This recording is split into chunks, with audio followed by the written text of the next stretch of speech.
In 2026, I've set an audacious goal to run my first marathon in under 3 hours, so I've come to the runner's paradise of Valencia to start the new year right. I'm Colin, by the way. Last year, I broke my neck running on Ben Nevis and I couldn't run at all for 3 months. Now I'm attempting a comeback to run sub 3 at the Manchester Marathon in April. To stand a chance, I need to make sure my training habits are totally dialed. At home, I'm struggling to balance marathon training with a busy work schedule and everyday life. So this week, I'm going to be eating, sleeping and training like a marathon pro, clocking 65 miles and setting some good habits in motion for when I'm back home. In this video, I'm going to break down 3 keys to marathon success, and none of them involve running. But there's one habit in particular that's going to be difficult for me to break. I arrived in Valencia on New Year's Eve feeling exhausted. I was 2 weeks into marathon training and it had been a shock to the system. Plus my sleep schedule had been terrible in the week before the trip.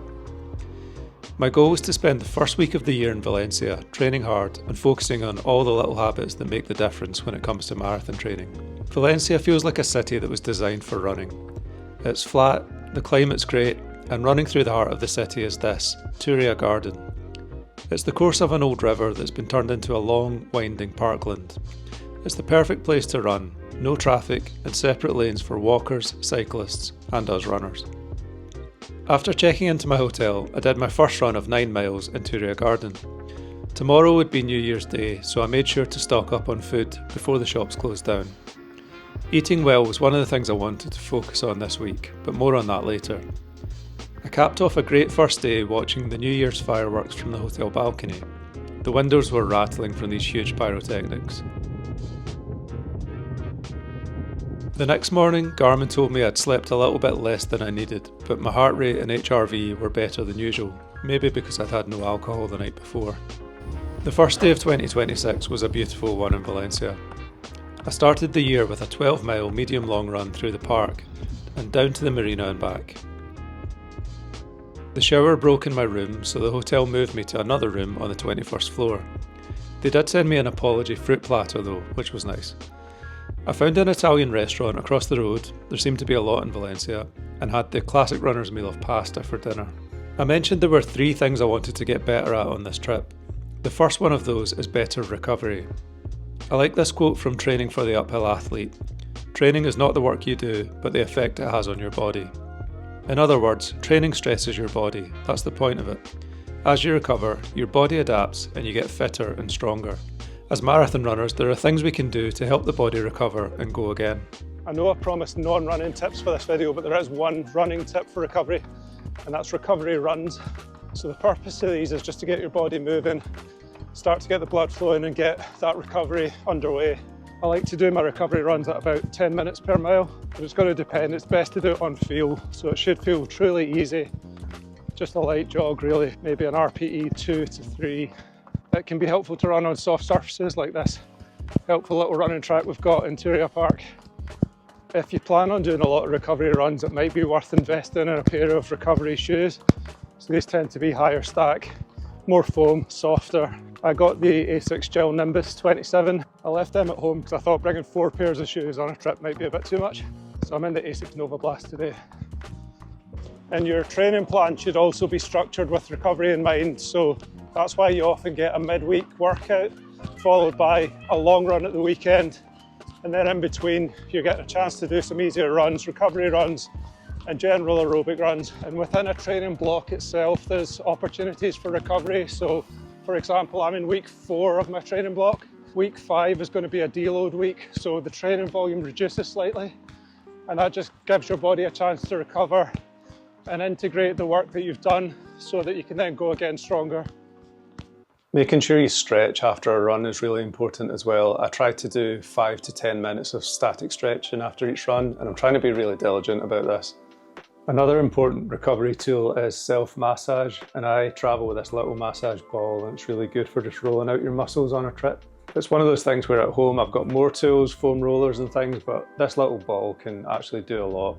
One of the things I was hoping to do on this trip is get better sleep. That's one of the most important recovery tools, and I find it a frustrating one because you can't just try harder and get more sleep. You really just have to try and do the right things and hope that you get better sleep.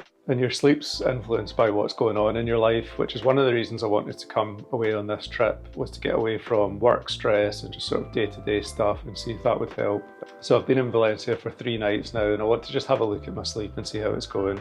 So I can see here that I'm averaging 6 hours 49, which is kind of lower than I would normally get. And it shows that I'm averaging less sleep than this time last year. One thing that I find difficult at home is I tend to stay up quite late and then I struggle to get up the next morning. And that becomes a bit of a cycle where I can't sleep at night, I stay up late and then I'm tired the next morning and so on. So over the last 4 weeks, my average bedtime has been after 1 in the morning and I've been waking up at 8:44, which is a lot later than I would like, and it means I can't do anything really before I start work at 9, and everything kind of gets pushed later in the day, which then becomes its own problem. I think the stats that I found really shocking when it comes to sleep was this graph of sleep duration versus sleep need over the last year. So each of these bars is 1 week in the year, and you'll see the green bars are where I've met my sleep needs. So in the last year, I've only had 4 weeks where I've actually met my sleep needs, i.e. I've got enough sleep. So 48 weeks of the year I'm not getting enough sleep, which is obviously really bad. And in terms of how much shortfall, we're talking about maybe 45 minutes a night, which doesn't sound like a huge amount, but when you're consistently not getting enough sleep, that starts to kind of compound.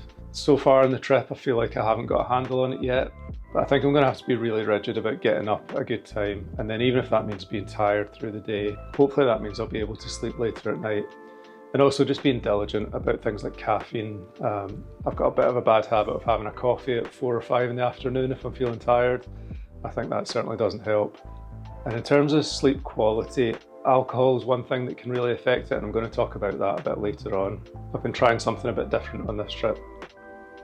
The second element of marathon prep I want to talk about is strength training. A lot of runners don't like doing it, but it is important. I actually quite like strength training, but as a taller and heavier runner, I'm learning how to train for running performance and not just to build muscle. When it comes to running, the goal of strength training is to improve running economy, build fatigue resistance, and reduce the risk of injury. On this marathon block, I've been following the strength routines in advanced marathoning by Pete Fitzinger and Scott Douglas. They prescribe a core strength routine to be done 3 times a week and resistance training to be done 2 times a week. Here's a sample core routine and a resistance training routine you can follow. It can be hard to fit strength training in, but I like to do it on days with recovery runs and on Monday, which is the 1 day a week with no runs on the PFITS programs. I'm also still doing daily physio for my neck and wrist, both of which I broke back in September 2025. It's been 4 months since the accident, but I'm still working to regain full strength and mobility.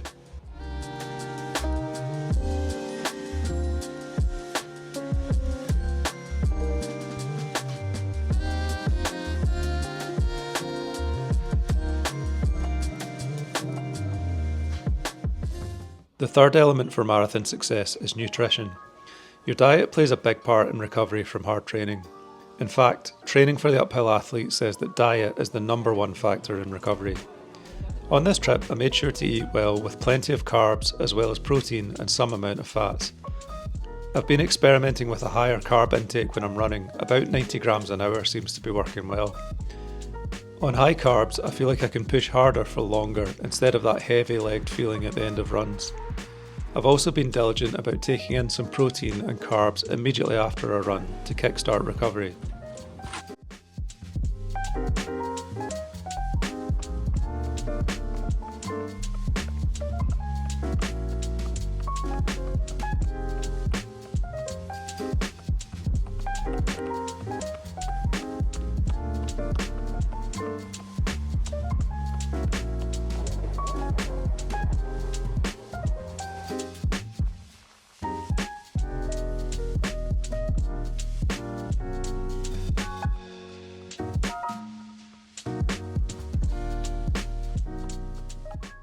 Hola a todos y bienvenidos de nuevo al canal y a la que probablemente sea mi mejor maratón del mundo. Estamos aquí en Valencia, estamos fuera de la exposición.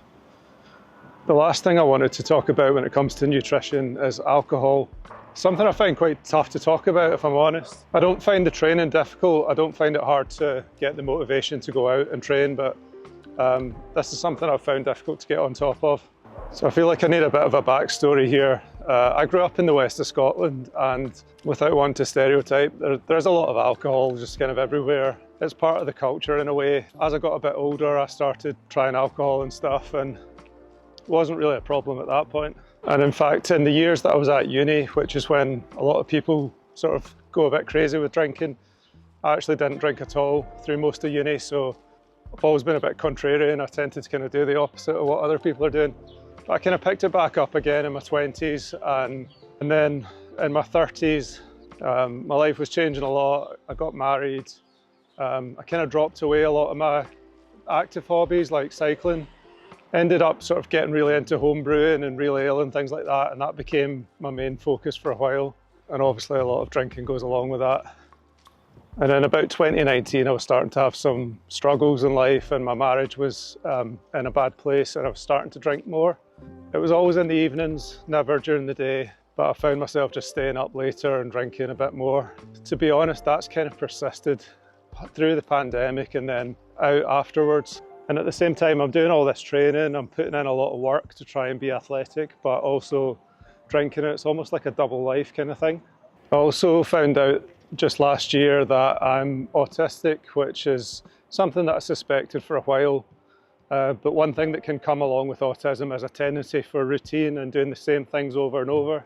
With me, the drinking habit has just become an ingrained thing, and I find it quite hard to break. Obviously, it goes without saying that drinking is not ideal when you're trying to train for a marathon. It affects your sleep, makes you gain weight, just makes your body more stressed out. So one of the things I'm trying to do with this trip is just give myself a bit of a buffer and have no alcohol at all. And I would like to take that home with me and maybe try doing a kind of dry January thing and see how that goes. It's been about 4 or 5 days without anything to drink, and I found it good. I've had 1 or 2 little moments where I thought, oh, it'd be nice to have a beer. But that's the thinking behind coming to a new place like this. It's a fresh start, and I don't have the same kind of associations in my mind with it being a certain time or a certain place, and then that's when I would normally crack the beer open. So it's early days. I think it'll definitely be a bit harder when I go home. But I'm feeling quite motivated with the marathon and the new year, and I'm just hoping to try and embed some slightly better patterns.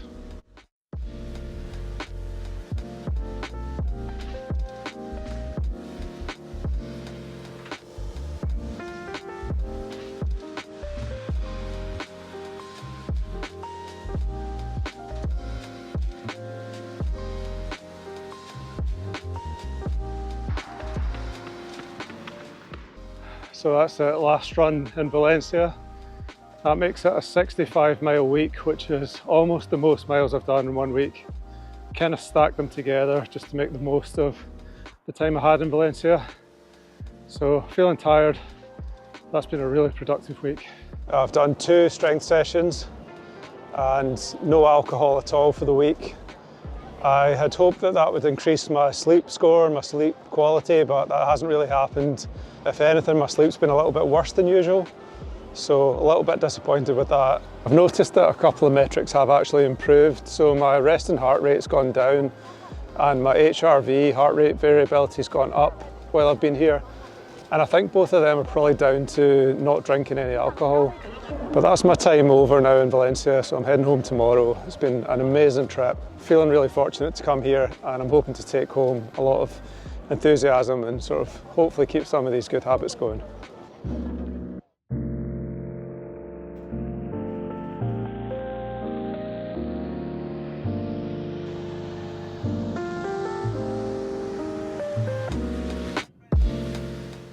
It's easy enough to do the right thing when you're in a bubble, but now that I'm back home, I want to see if I can keep these good habits going.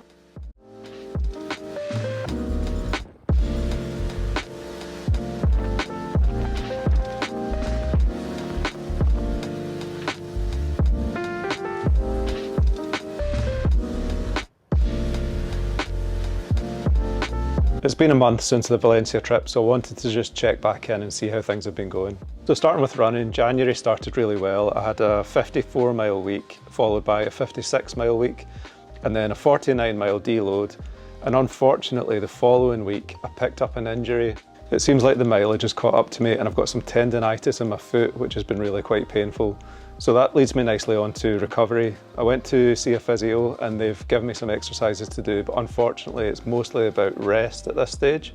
And the injury flares up at night, so it's been affecting my sleep as well, and that's a big thing I wanted to get on top of, so my sleep really hasn't been that great. When it comes to strength training, I've been managing 1 to 2 sessions a week, which I think is okay. And then with nutrition, my diet's been okay. Unfortunately, dry January didn't quite pan out the way I'd hoped. And I think it just underlines how hard it is to keep these good habits going when you're back into your daily life. But I think I might have found something that's going to help, so that's going to be in the next video. If you want to see that, remember to subscribe, and thanks for watching. I'll see you on the next one.